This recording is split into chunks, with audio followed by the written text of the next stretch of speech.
Hi guys, it's Fahad Aslam Khokhar once again. आज के lecture में हम एक ऐसी गिदड़ सिंगी सीखेंगे जो कि काफी कम लोगों को पता है। लेकिन अगर उसे पता हो तो आपकी राइटिंग के अंदर बहुत ज्यादा फॉर्मेलिटी आ जाती है।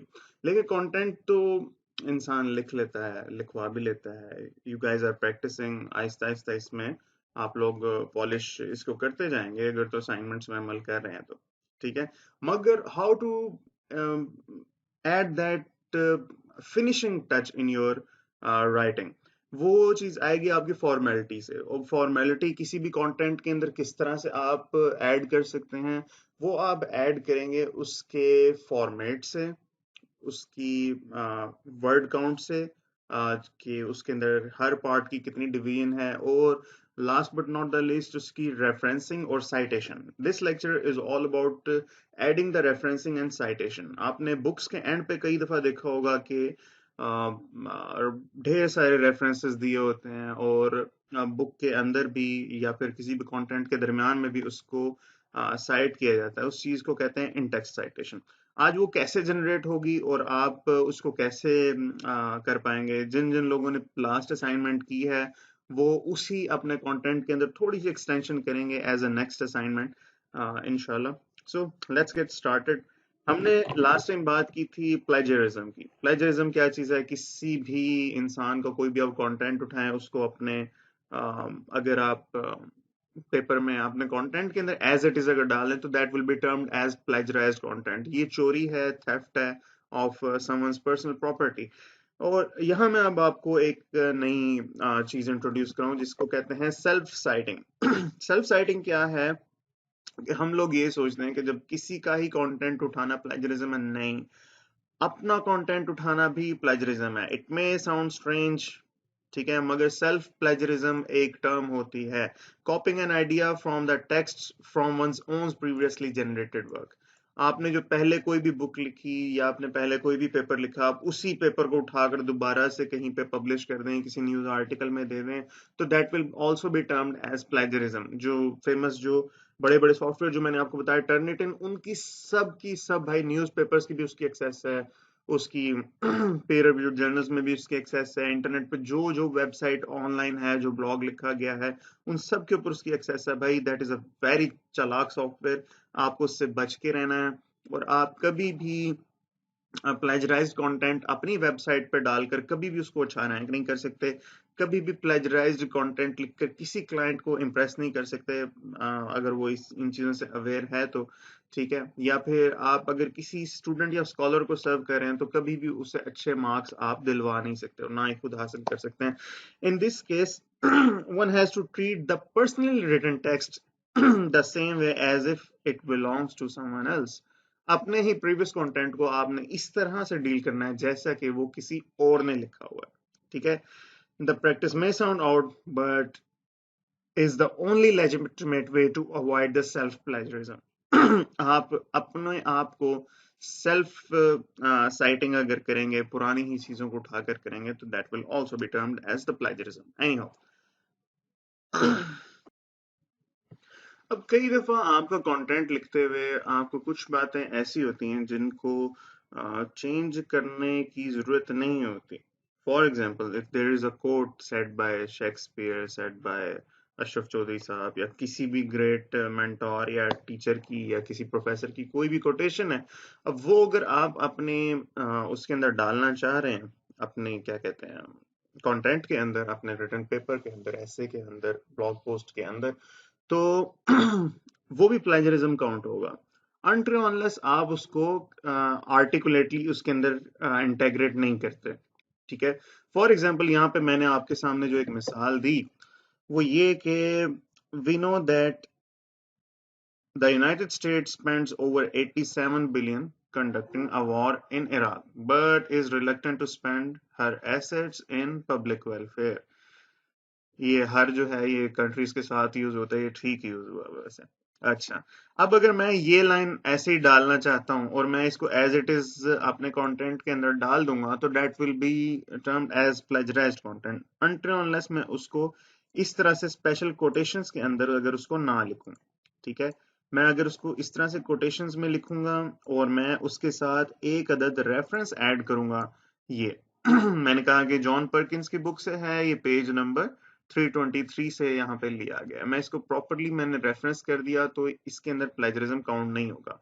But there is simple rule कि आप अपने जो आपका कंटेंट है उसके अंदर कितना आप इस इन कोटेशन को यूज करते हैं। क्या आप सारा का सारा पेपर कोटेशंस को यूज कर करके बना सकते हैं, या कोई भी ब्लॉग पोस्ट हो जिसके अंदर आपने 10 12 15 16 सिर्फ कोटेशंस ही जमा करके डाल दी, आप कर सकते हैं। I am not sure about the blog post, लेकिन अगर आप किसी फॉर्मल प्लेटफॉर्म पे किसी पीयर रिव्यूड जर्नल के लिए अगर आप लिखने लगे हैं तो उसके अंदर एक रूल होता है कि 15% जो है आपका प्लेजरिज्म आपको अलाउड किया जाता है। अगर आप किसी मास्टर्स का थीसिस लिख रहे हैं या आप पीएचडी का थीसिस लिख रहे हैं, उसके अंदर 15% प्लेजरिज्म अलाउड होता है, 15 से कम होना चाहिए। और जो कोटेशंस आपकी होती हैं वो सिर्फ और सिर्फ 5%। पूरे के पूरे पेपर में जितना भी कंटेंट है, अगर कोटेशंस को ले करके अगर कोई प्लेजरिज्म बन रहा है that it is not, it is actually copied content, तो वो 5% से ज्यादा आपका कभी भी नहीं होना चाहिए। तो इस चीज को आपने अवॉइड करना है। नेक्स्ट, रेफरेंसिंग और साइटेशन होती क्या है। Properly reference article is always more credible. आपके जो भी आपने बात की है, what ever you and I से, उसकी जो क्रेडिबिलिटी है वो जीरो है। ठीक है, लेकिन अगर मैं किसी अच्छी बुक से रेफर करूं, फॉर एग्जांपल कुरान पाक से अगर मैं कोई बात रेफरेंस डालकर अगर आपके साथ करूंगा तो यू विल बी कन्विंस्ड। ठीक है, बात के अंदर एक ज्यादा जान आ जाती है। ठीक है, तो इसी तरह से कोई भी एचआर से रिलेटेड कोई मसला है, कोई भी जॉब से रिलेटेड कोई मसला है, मैं अगर बात करूंगा तो आपको शायद यकीन ना है, लेकिन अगर मैं कहूं कि बात craft of selling your self के अंदर लिखी हुई है तो आप लोग इस पर बासानी यकीन कर लेंगे। अब दुनिया में बहुत सारे जो हैं हमारे रेफरेंसिंग स्टाइल हैं जो कि राइजुल वक्त हैं, जिसके अंदर से एक हमारा आ जाता है एमएलए फॉर्मेट। ठीक, अब आप इनको गूगल करेंगे then you will come to know कि ये किस चीज के मुखफ़फ़ है। ये ऑर्गेनाइजेशंस हैं एक्चुअली, जैसे कि American psychology association stands for, APA के लिए शिकागो जैसा के नाम से जाहिर है, हार्वर्ड हार्वर्ड यूनिवर्सिटी का इंट्रोड्यूस किया हुआ फॉर्मेट है। ठीक है, तो इनको यूज करके रेफरेंसिंग स्टाइल बनाया जाता है। अब इनका स्टाइल जिस तरह से ये है कि ये किसी भी उसके एंड पे जो आपकी वेबसाइट, जो आपका कंटेंट है उसके एंड पे राइटर का नाम पहले लिखते हैं कि हिज पर्किंस, सेकंड नेम पहले John, John Perkins was the name, and Confessions of an Economic Hitman is the name of the book, and Brett Kohler, publisher, this is the name of the publisher. ठीक, and 2004 obviously is the year in which the book was published. ठीक है, अब इसी तरह से ये जो APA वाले हैं, ये सबसे ज्यादा मेरे ख्याल में इंटरनेट के ऊपर सबसे ज्यादा यूज होने वाला ये एक फॉर्मेट है, एपीए फॉर्मेट, जिसको आपको समझना बहुत ज्यादा जरूरी है। ठीक है, सेकंड नंबर पे एमएलए फॉर्मेट बहुत ज्यादा यूज किया जाता है। अब इसके अंदर ये क्या करते हैं, इसके अंदर ये राइटर का सेकंड नेम लिखते हैं और फर्स्ट इनिशियल का सिर्फ और सिर्फ एक लेटर लिखते हैं। ये ईयर के साथ, ईयर बिल्कुल स्टार्टिंग में डालते हैं और उसके साथ ये पैरेंथेसिस लगाते हैं। फिर उसी तरह से इटैलिक्स के अंदर बुक का या आर्टिकल का नेम और उसके बाद पब्लिशर का। ठीक है, इसी तरह से इन लोगों के भी स्टाइल है। अब ये छोटे छोटे ये यानी डॉट यहाँ पे है, स्पेस उसके बाद देनी है, ये कॉमा लगाना है, ये डॉट या ये इस तरह की कोई पंक्चुएशन, ये पंक्चुएशन, ये छोटी छोटी चीजों की अगर गलती भी करो तो इस चीज को बहुत लोग सीरियस लेते हैं, इस चीज को पब्लिशर्स बहुत सीरियस लेते हैं, जो serious publisher, not talking about Pakistani publishers या फिर कोई भी। ठीक है, वो इस चीज को बहुत ज्यादा सीरियस लेते हैं कि आपका जो कंटेंट है इसके अंदर आपने जो रेफरेंसिंग डाली है वो किसी प्रॉपर तरीके से नहीं डाली। ठीक है, एक दो मैं आपको जो बातें बताना चाहूंगा कि दो रेफरेंसेस हैं, दो तरह के रेफरेंसेस बहुत ही वीक माने जाते हैं। एक तो होता है कि किसी भी ऑनलाइन किसी भी आर्टिकल से आपने उठा के कोई भी रेफरेंस डाल दिया। ठीक है, दूसरा ये होता है कि आपने क्या कहते हैं, किसी भी ऐसे जर्नल से चीज उठाई जो कि क्रेडिबल है ही। ठीक है, जिसको ना कोई जानता है, जिसको ना किसी को कोई पता है, वो उसमें से आपने चीज उठा के ऐसे ही जो है अनवा डाल दी। जो ब्लॉग्स जो भी लोग लिखते हैं वो मेरे जैसे लोग लिखते हैं, आपके जैसे लोग लिखते हैं, जो इधर उधर से कंटेंट पकड़ते हैं, 3-4 वेबसाइट से चीजें उठाई और उस पे चोरी चिकारी करके हमने जो है एक अपना रीफ्रेजिंग किया, जैसे कि लास्ट असाइनमेंट में हमने किया, उसको हम रीफ्रेज करके एक ब्लॉग पोस्ट बनाते हैं और उसको अपनी वेबसाइट पे लगा देते हैं। ठीक है, तो और उसके साथ हम उसकी रेफरेंसिंग कर दें अगर, तो वो एक एक क्रेडिबल सोर्स नहीं है, मतलब दरमियान में कोई वैसा कोई मीडियम नहीं है जो इसकी क्रेडिबिलिटी को चेक करता हो। ठीक है, कि आया कि ये सोर्सेज ऑथेंटिक है, मैंने रिसर्च करके आर्टिकल लिखा है या नहीं लिखा। मगर जो दुनिया के अंदर जो इंटरनेशनल पीयर रिव्यूड जर्नल्स हैं, पीयर रिव्यूड जर्नल, मैं भी आपको बताता हूँ कि चीज क्या होती है। आज का लेक्चर काफी इंफॉर्मेटिव है, प्रैक्टिकल पर्सपेक्टिव से भी और वैसे भी। ठीक है, तो so these are the referencing formats. अब मैं आपको बताऊंगा कि ये रेफरेंसिंग फॉर्मेट्स भाई लिखे कैसे जाते हैं। आप सोच रहे होंगे कि मैंने बता तो दिया है कि ऐसे लिखे जाते हैं, नहीं। ये कुछ लोग जो हैं, जो बेवकूफ लोग, वो इसको एज इट इज लिखने बैठ जाते हैं। ठीक है, कि वो मैनुअली लिखते हैं कि Perkins, comma, John, Confessions of an Economic Hitman, dot, Barrett, slash, ये सारी चीजें ऐसे मैनुअली लिखते हैं। मगर हमें मैनुअली लिखने की जरूरत नहीं है। अब हमारे पास टूल्स बहुत से ऐसे मौजूद हैं जो कि आपको ये चीजें बता सकते हैं किस तरह से आपने इन चीजों को करना है। सो लेट्स सी कि वो सब कैसे होता है। ले जी, ये है वो आपका मशहूर जमाना टूल जिसको हम गूगल स्कॉलर के नाम से जानते हैं। काफी लोगों को इसके बारे में पता होगा, जिनको नहीं पता उनको मैं आज बता देता हूँ कि गूगल स्कॉलर किस चिड़िया का नाम है और इसको किस लिए यूज किया जाता है। फर्ज कर लीजिए आप एमबीए की आपके पास डिग्री है और आप मास्टर्स कर रहे हैं, आपने अपना थीसिस लिखा। अब अगर आप एकेडेमिया के अंदर अपना करियर परस्यू करना चाह रहे हैं, किसी भी यूनिवर्सिटी के अंदर आप जाना चाह रहे हैं, तो आपको अपना कम से कम एक आधा, अगर आपको पेपर अगर आप पब्लिश करेंगे इंटरनेशनल जर्नल्स के अंदर, तो वो आपका पब्लिश होगा। और उसको लोगों ने अगर सर्च करना होगा उस पेपर को, तो वो गूगल स्कॉलर के थ्रू सर्च किया जाता है। ठीक है, अब जर्नल क्या होता है? जर्नल ये होता है कि एक आप समझ लें रसाला है। ठीक है, जो कि एनुअली रिलीज किया जाता है या बाय एनुअली भी रिलीज किया जाता है। ठीक है, उसके अंदर होता है दुनिया भर के लोगों की रिसर्च होती है। ठीक है, फॉर एग्जांपल मेडिकल का या बायोमेडिकल का एक नेचर जर्नल के नाम से एक रसाला है जो कि निकलता है, वो दुनिया भर से पेपर्स लेते हैं। ठीक है, लोग अपने पेपर्स लिख लिख कर उनको देते हैं। वो अब आगे डिफरेंट यूनिवर्सिटी के प्रोफेसर्स को पेपर फॉरवर्ड करते हैं जो कि उनको रिव्यू करते हैं। ठीक है, पीयर रिव्यूड जर्नल। तो पीयर्स होते हैं, उनके पीयर्स यानी जो पीयर्स होते हैं एक ही उसमें जुड़े हुए, एक ही प्रोफेशन के लोग, यार दोस्त।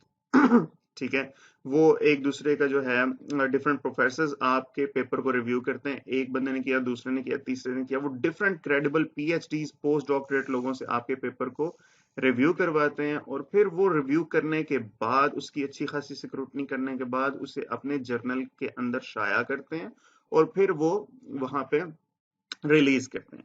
ठीक है, और वो सारा के सारा जो आपके जो वो रसाला है, जो वो आपका जर्नल है, उसको इंटरनेट के ऊपर अपलोड कर दिया जाता है सॉफ्ट फॉर्म के अंदर। ठीक है, तो 80 to 90% ऑफ द टाइम लोग जो भी पेपर्स पढ़ते हैं, जो भी आर्टिकल्स, स्कॉलरली आर्टिकल्स पढ़ते हैं रिसर्च के लिए, वो सारे के सारे ऑनलाइन पढ़ते हैं। ठीक है, वो यहाँ से डाउनलोड करते हैं। Not all the papers that are available on Google Scholar are free of cost. No, they are paid as well. आपको उनके कोई ना कोई $10, $15, $5 कई दफा पे करने पड़ते हैं, मगर बहुत से ऐसे हैं जो फ्री में भी आपको मिल जाते हैं। ठीक है, कम से कम उनका एब्स्ट्रैक्ट जो है वहां पे आपको फ्री मिलेगा। खैर, ये तो था गूगल स्कॉलर का इंट्रोडक्शन। मैं अब आपको ये बताऊंगा कि इस गूगल स्कॉलर को यूज करके आप अपने आर्टिकल के अंदर रेफरेंसिंग और साइटेशन कैसे कर सकते हैं। Now, let's suppose that you have this specific article over here, जिसका नाम है high performance with integrity by Ben Heineman. अब इसके अंदर मैंने ये एक आर्टिकल लिखा हुआ है, बट इसके अंदर कोई भी वो नहीं है, क्या कहते हैं, कोई रेफरेंसिंग और साइटेशन नहीं है।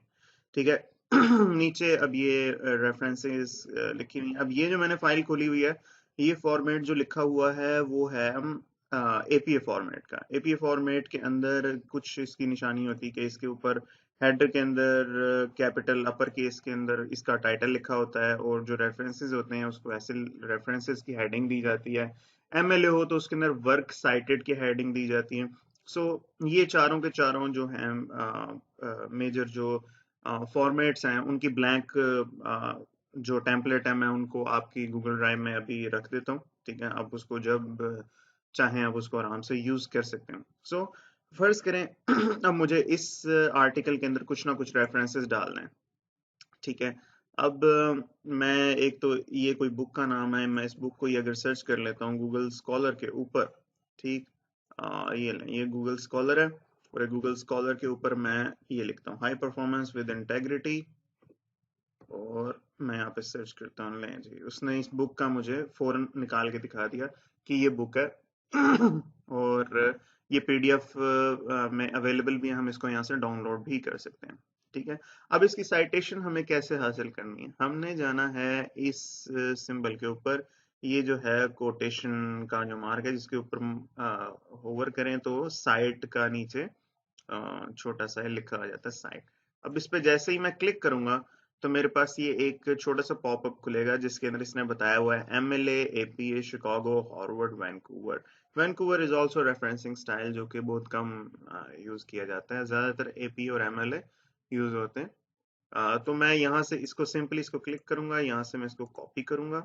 ठीक, और मैं इसके एंड पे जाकर इसको इस जगह पे पेस्ट कर दूंगा। ठीक, ये यहाँ पे मेरे पास रेफरेंस ऐड हो गया। इस तरह से ही मैं और भी मजीद अगर निकालना चाहूँ, ठीक है, तो मैं यहाँ पे क्लिक करूंगा रिलेटेड आर्टिकल्स, इससे रिलेटेड और कौन कौन से हैं। तो इससे रिलेटेड मेरे पास और भी चीजें आ गई। फर्ज कर लीजिए अगर मुझे ये भी किसी काम का लगा, मैंने इसकी भी यहाँ से कॉपी किया और मैंने इसको जाकर इधर पेस्ट कर दिया। अब ये आपने इस चीज का ख्याल रखना है कि ये अल्फाबेटिकल ऑर्डर में हो, एच है तो उसके बाद एम आर है, ठीक है, A B C D F, alphabetical order के अंदर आपने इनको वो करना है, इनको सॉर्ट करना है इनको। ठीक है, अब यहाँ से कोई और भी कॉन्सेप्ट हो, अगर हम कोई भी कॉन्सेप्ट यहाँ से उठा लें, D pre discuss max De pre ना, ये भी एक, इस चीज को भी अंदर रेफर किया हुआ है, इसका भी एक रेफरेंस अंदर डलना जरूरी है। हाँ, leadership is not by Max De Pree. ले जी, ये इसकी भी साइटेशन हमें मिल गई बहुत आराम से इस आर्टिकल की, ये हमें मिल गया। हमने इसको उठाया और हमने इसको जाकर at the end of the document हमने इसको रख दिया। ठीक है, मेरा डी ऊपर रखा क्योंकि डी एच से पहले आता है। ठीक हो गया, तो इस तरह से करके आप हम इसको कर सकते हैं। अब जुगाड़ क्या है और दो नंबरी क्या है इस काम के अंदर, वो ये कि मैंने पूरा मुझे 4 साल हो गए इन चीजों को लिखते हुए, specifically in the context of assignments का जो बिजनेस है, जो कि जिसके अंदर हम स्टूडेंट्स को सर्व करते हैं। तो उनकी जब भी असाइनमेंट लिखते हैं उसके अंदर वो उनके प्रोफेसर्स की डिमांड होती है कि आपके एंड के ऊपर आपने जो भी ऐसे लिखना है उसके एंड के ऊपर आपने कुछ ना कुछ रेफरेंसेस हमें देने हैं। ठीक, तो वो रेफरेंसेस तो हम डाल देते हैं और उनको हम अपने इसके अंदर एंड पे भी डाल देते हैं, इनकी इंटेक्स्ट साइटेशन भी करते हैं, वो मैं अभी करके बताता हूँ कैसे होगी। ठीक है, मगर कभी भी कोई भी क्रॉस रेफरेंसिंग जाके चेक नहीं करता। ठीक है, फॉर एग्जांपल अब मैं आपको इंटेक्स्ट साइटेशन करके बताता हूँ तो आपको समझ आएगी। ये लीडरशिप इन एन आर्ट, ये मैं इसको यहाँ से इतने पार्ट को करता हूँ कॉपी, और मैं इसको ऐसे बनाता हूँ, ये चीज। ठीक है, जी प्री कॉमा 2011, और ये इतना हिस्सा। अब ये अगर हिस्सा मैं जाकर मुझे इसको टेक्स्ट के अंदर किसी एक खास जगह पे रखना है। ठीक है, ये अगर फर्ज करें इधर फुल स्टॉप से पहले मैंने यहाँ पर ये चीज इस तरह से अगर ऐसे रख दी, इसको लिख दिया इसको, तो इसका मतलब क्या है, इसका मतलब ये है कि ये जो पर्टिकुलर लाइन जो मैंने यहाँ पे लिखी, ये वाली जो लाइन थी, ठीक है, ये मैंने पढ़ी है यहाँ से। ठीक, इसका मतलब ये है। अब बाकियों के साथ भी बाकियों के साथ अगर मैंने ये नहीं लिखा तो इसका मतलब ये है कि ये मैंने या तो मैंने खुद से लिख दिया है, या फिर ये मेरी इसी चीज की फर्दर एक्सप्लेनेशन आगे चल रही है, ठीक है। मगर कहीं पर भी आप कोई फैक्ट बताएंगे, कहीं पर बताएंगे लो जी इतने परसेंटेज डेफिसिट है, इतनी ये चीज ज्यादा है, स्टैटिस्टिकल एविडेंस जहां पे भी आप देंगे वहां पे आपको रेफरेंसिंग देना बहुत जरूरी है। अब मैं बात आपसे ये कर रहा था कि अगर मैं इसके अंदर किसी भी डिफरेंट जगहों पे, 4-5 जगहों पे इन टेक्स्ट साइटेशन इस तरह से करके कर देता हूं, तो कोई भी प्रोफेसर कभी जाके चेक नहीं करता कि आया कि उस आर्टिकल के अंदर ये बात लिखी हुई भी है कि नहीं लिखी हुई। यस, मैं सच कह रहा हूं आपको। अनटिल अनलेस आप किसी इंटरनेशनल जर्नल के अंदर आप ये चीज ना लिख रहे हो, ठीक है, आपको इस चीज का तब बहुत ज्यादा ख्याल करना है। अगर कभी आप रिसर्च के अंदर जाएं, कभी आपको मास्टर्स या पीएचडी करनी पड़ जाए, तो आपको इन चीजों का ख्याल रखना पड़ेगा कि कैसे आपने अगर किसी पेपर से कोई बात उठाई है, उसका रेफरेंस दिया एग्जैक्ट हो। वो जाके वो क्रॉस रेफरेंसिंग चेक करते हैं, ठीक है। वो जाएंगे गूगल स्कॉलर पे, वो डीप री के इस 2011 में लिखे गए इस आर्टिकल को डाउनलोड करेंगे, उसे पढ़ेंगे, उसे देखेंगे आया कि उसके अंदर ये वाली बात लिखी हुई हुई है कि नहीं लिखी हुई। अव्वल तो वो एक्सपर्ट्स इतने होते हैं, जो पीयर्स जो होते हैं उनके, कि उनको पता होता है कि ये बातें वहां पे हैं या नहीं है, उनको इतना देखने की जरूरत नहीं पड़ती। वो अपनी फील्ड में डूबे हुए इतने लोग होते हैं कि उनको इन चीजों की कतन कोई जरूरत नहीं पड़ती, ठीक है। सो दिस इज अ वे कि आप किस तरह से अपने जो है आर्टिकल के अंदर साइटेशन किस तरह से ऐड कर सकते हैं, ठीक है। तो अगर ये एमएलए फॉर्मेट होता, मैं यहाँ से एमएलए को कॉपी करता और मैं यहाँ पे एंड के अंदर एमएलए को यहाँ पे डाल देता। अब जिस तरह से मैंने एपीए की इंटेक्स्ट साइटेशन बनाई कि इसको टेक्स्ट के अंदर किस तरह से इंटेक्स्ट करना है, उसका तरीका और है, एमएलए का और है। मैं आपको ये सब चीजें बारी बारी बता के बोर नहीं करूंगा। मैं आपको एक छोटा सा एक तावीज प्रोवाइड करूंगा, एक डॉक्यूमेंट छोटा सा, जिसके अंदर ये सारी की सारी डिटेल है कि अगर आपको कोई भी क्लाइंट अगर आपको कह दे कि आपने रेफरेंसिंग ये वाली रखनी है, तो आप उसको किस तरह से करेंगे। लेकिन अगर कोई आपको कभी नहीं बताता कि रेफरेंसिंग स्टाइल क्या रखना है अपने डॉक्यूमेंट का, तो by default it is understood कि आप उसे एपीए फॉर्मेट में करें या एमएलए में कर लें। मगर कभी भी हार्वर्ड, वैंकूवर, शिकागो इनकी तरफ आप मत जाएं, ठीक है। अभी एक जो है मैं आपको बताना चाहूंगा छोटा सा और, कि फर्ज कर लें कि आपको इसके अंदर डालने हैं फुट नोट्स या फिर डालने हैं आपको एंड नोट्स, तो वो आप कैसे डालेंगे। आप फर्ज कर लें आप हैं इस जगह पे और आपको यहाँ पे डालने हैं आपके पास फुट नोट्स, ठीक। तो ये ऊपर वर्ड के अंदर ये टैब होती है, इसको कहते हैं रेफरेंसेस, ठीक है। अब रेफरेंसेस आपने यहाँ पे डालने हैं, आपने स्पेसिफिकली शिकागो की जब आपको करनी पड़ती है इंटेक्स साइटेशन, तब आपको एक काम करना होता है। आप जहां पे आपको डालना है वहां पे आप करेंगे क्लिक, और आप इधर जाएंगे इंसर्ट फुट नोट के अंदर, इंसर्ट फुट नोट करेंगे तो आपको ये नीचे ले आएगा। इधर इसने एक छोटा सा वन लिख दिया और इधर नीचे एक उसने वन और डाल दिया, तो यहाँ पे आप अपना रेफरेंस ऐसे पेस्ट करके डाल दें, ठीक है। तो ये आपका फुट नोट्स आप कैसे बन गए, ठीक। तो जो शिकागो का जो स्टाइल होता है उसके अंदर आपको इस तरह से इन टेक्स्ट साइटेशन करनी नहीं पड़ती।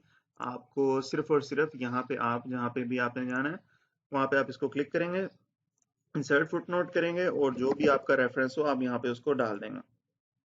इसने इसको ऑटोमेटिकली यहाँ पे टू कर दिया, ठीक है। आप इस फुट नोट्स को बाद में एंड नोट्स भी बना सकते हैं, आप यहीं से कॉपी करें और एंड में यहाँ पे भी लिख दें। बहरहाल शिकागो का एक डिफरेंट स्टाइल है जो कि बहुत ज्यादा यूनिक है, ठीक। अब फर्ज कीजिए ये तो होगी बात जी पीयर रिव्यूड जर्नल्स की, कि जहाँ पे हमें जो साइटेशन है वो हमेशा बनी बनाई मिल जाती है। लेकिन फर्ज करें अब कोई एक ऐसा आर्टिकल आपके सामने आ गया है जो कि ऑनलाइन है और आपको उसको साइट करना है, मगर आपको पता नहीं कि उसको हम किस तरह से उसका रेफरेंस डालें। हमने तो उसको पढ़ लिया, हमने तो उससे डाटा उठाया है, ठीक है। जिस तरह के लास्ट असाइनमेंट में मैंने आपको जो भी रिफ्रेश करने के लिए जो जो चंक्स दिए थे वो सारे के सारे किसी ना किसी फेमस वेबसाइट से थे या फिर किसी ना किसी ब्लॉग से मैंने उठाए हुए थे, ठीक है। तो अब उनको रेफर करना हो तो कैसे किया जाए। Let's see an example. अब मेरे पास अगर ये मैंने जो इस वेबसाइट को मैं बार बार रेफर करता हूँ entrepreneur.com, बहुत अच्छे आर्टिकल्स होते हैं यहाँ पे, ठीक है। अब यहाँ पे इस तरह से अगर एक आर्टिकल लिखा है 3 ways to up your game in 2018, ठीक है। अब पता नहीं किस कॉन्टेक्स्ट में इसने बात की हुई है अप योर गेम, ठीक, अब यहाँ पे आपको पता है कि ये भाई आरोन प्राइस ने इस बंदे को लिखा है, he is a guest writer, उसने ये आर्टिकल लिखा है। कब लिखा है? उसने लिखा है 11 जनवरी 2018 में उसने लिखा है। ठीक, तो आपके पास इंफॉर्मेशन, अब इससे आपने साइटेशन कैसे बनानी है, गूगल स्कॉलर यहाँ पे हेल्प नहीं करेगा, तो मैं आपको इसके लिए एक वेबसाइट अच्छी बताता हूँ। वेबसाइट का नाम है साइटफास्ट.com। साइटफास्ट.com। अब साइटफॉर्स.com 3 डिफरेंट रेफरेंसिंग के अंदर आपको सपोर्ट प्रोवाइड करती है, जिसके अंदर एक है एपीए, दूसरा MLA8 और शिकागो। MLA8 का मतलब क्या है?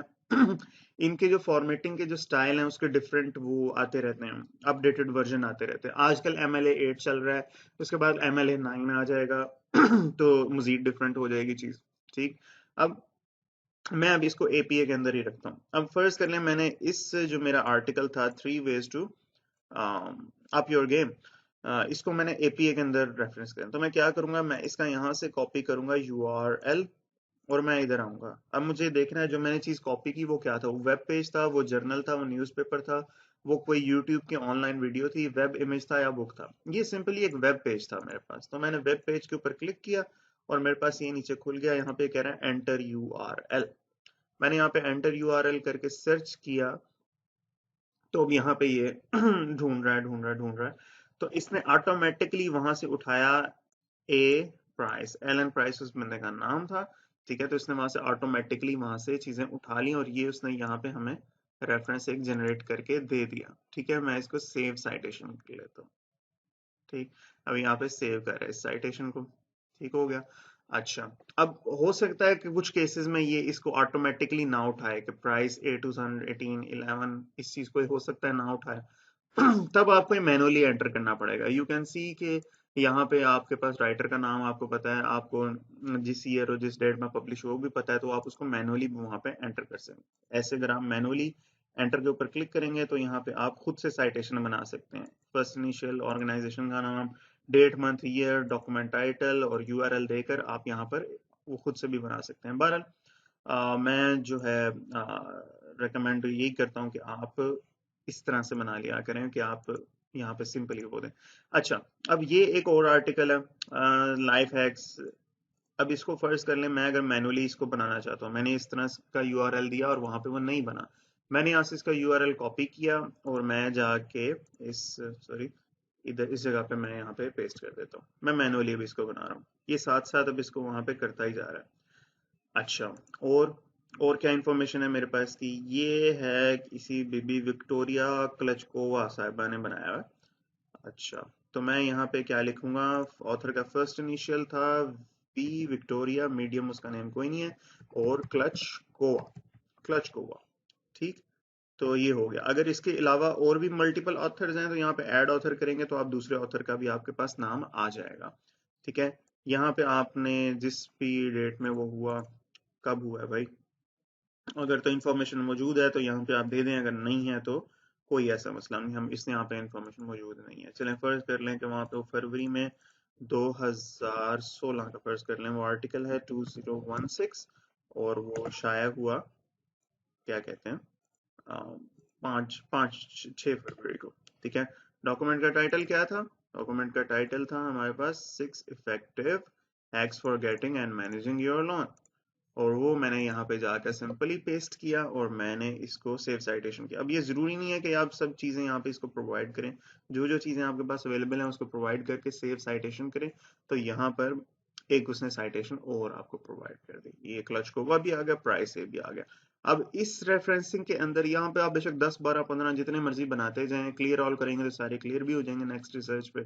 आप यहाँ पे सिंपली क्लिक करें तो ये एक पॉपअप खुल जाएगा, आप यहाँ से इस टेक्स्ट को इधर से कॉपी कर लें और अपने डॉक्यूमेंट के अंदर जाएं और एंड के ऊपर जाकर आप यहाँ पे इसको पेस्ट कर दें, तो आपके आर्टिकल्स जो हैं ऑनलाइन आर्टिकल्स उसके आपके रेफरेंसेस यहाँ पे बन जाएंगे और ये इसको ऑटोमेटिकली अल्फाबेटिकली सॉर्ट भी करता रहता है। अब मजे की बात यह है कि ये आप अगर इस ये आपने बनाया, इसकी इंटेक्स साइटेशन आपको चाहिए तो इंटेक्स पे क्लिक करें और आपको यहाँ पे इंटेक्स्ट भी मिल जाएगा। ठीक है, इंटेक्स साइटेशन आपको मिल जाएगी, आप यहाँ पे लाकर इसको सिंपली ऐसे पेस्ट करें और दूसरे की भी आप चाहें तो यहाँ इंटेक्स साइटेशन आप यहाँ से ले लें, ये आपको इसकी भी इंटेक्स साइटेशन मिल गई। आपको मैनुअली जिस तरह मैंने पहले बनाई गूगल स्कॉलर से आपको बनाने की जरूरत नहीं पड़ी। ठीक है, तो ये आपके पास आ गई। आप इसको आर्टिकल में किसी भी जगह पे जहां आपको ठीक लगता है कि ये चलेंगे, ठीक है, तो आप उसको वहां पे डाल दीजिए। एक जगह पे दो तीन भी आप उसको डाल सकते हैं और